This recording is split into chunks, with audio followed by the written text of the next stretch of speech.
ఒక దర్శకుడికి box office విజయమే ముఖ్యం లేక అవార్డులు గెలిచేలా గొప్ప సినిమాలు తీయడమే ముఖ్యం? ఈ ప్రశ్న చలనచిత్ర ప్రపంచంలో ఎప్పుడు చర్చనీయాంశంగా ఉంది. దర్శకులు ప్రేక్షకుల కోసం సినిమాలు తీయాలా లేక విమర్శకుల ప్రశంసలు పొందేలా అద్భుతమైన కళాఖండాలు సృష్టించాలా? ఈ రెండు విషయాల మధ్య సంతులనం ఎలా సాధించాలి? ఇవే ప్రశ్నలకు ఇప్పుడు సమాధానం కనుక్కుందాం. స్టూడియోల ఒత్తిడి వర్సెస్ దర్శకుల అభిరుచి. దర్శకులకు స్టూడియోల నుంచి భారీ ఒత్తిడి ఉంటుంది. బాక్స్ ఆఫీస్ హిట్ తెచ్చే సినిమాలను తీయమని నిరంతరం ఒత్తిడి పెడతారు. ఎందుకంటే ఒక సినిమా పెద్ద విజయం సాధిస్తే నిర్మాతలకు స్టూడియోలకు పెద్ద లాభాలు వస్తాయి. కానీ అదే సమయంలో దర్శకులందరికీ అవార్డులు గెలవాలని, తమ సినిమాలు చరిత్రలో నిలిచిపోవాలని ఉంటుంది. ఈ రెండు లక్ష్యాల మధ్య సంతులనం సాధించడం చాలా కష్టం. వాణిజ్య విషయాన్ని దృష్టిలో ఉంచుకొని సినిమా తీస్తే అది మామూలు సాధారణ కథలతో నిండిన కమర్షియల్ సినిమా అయ్యే ప్రమాదం ఉంది. మరోవైపు కేవలం విమర్శకుల ప్రశంసల కోసం తీసిన సినిమా సామాన్య ప్రేక్షకులు చేరకుండా చాలా బుద్ధిజీవి సినిమా అయిపోతుంది. దర్శకులకు ఎదురయ్యే కఠిన సమయం. ప్రతి దర్శకుడు తన సినిమాలపై అభిమానుల విమర్శకుల నుంచి తీవ్ర ఒత్తిడిని ఎదుర్కొంటాడు. ప్రతి ఒక్క ఫ్రేమ్, కాస్టింగ్, కథనం, ఎడిటింగ్ అన్నింటికీ దర్శకుడే బాధ్యత వహించాలి. ప్రతి చిన్న తప్పిదం కూడా ఆయన కెరీర్ ని దెబ్బతీసే ప్రమాదం ఉంది. అయితే కొంతమంది దర్శకులు ఈ రెండింటినీ సమతుల్యత సాధించగలిగారు. ఒకవైపు ప్రేక్షకులను ఆకట్టుకుంటూ మరోవైపు విమర్శకుల ప్రశంసలు అందుకునే సినిమాలు తీశారు. కమర్షియల్ హిట్ కోసం పరిగెత్తే దర్శకుడు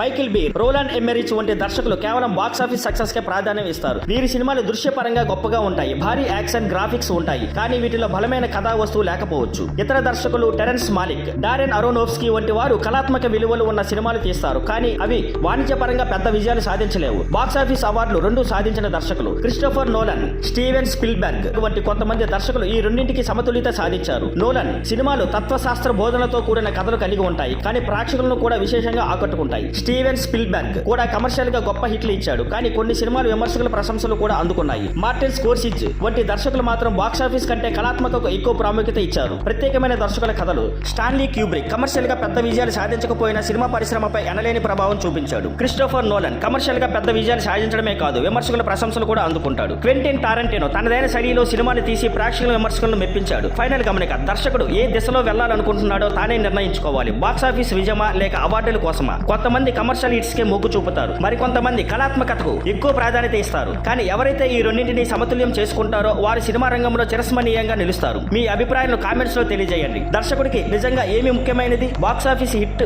లేక విమర్శకుల ప్రశంసలు? మరింత చలనచిత్ర విశ్లేషణ కోసం మా సినిమా కథనాల వీడియోలు కూడా చూడండి.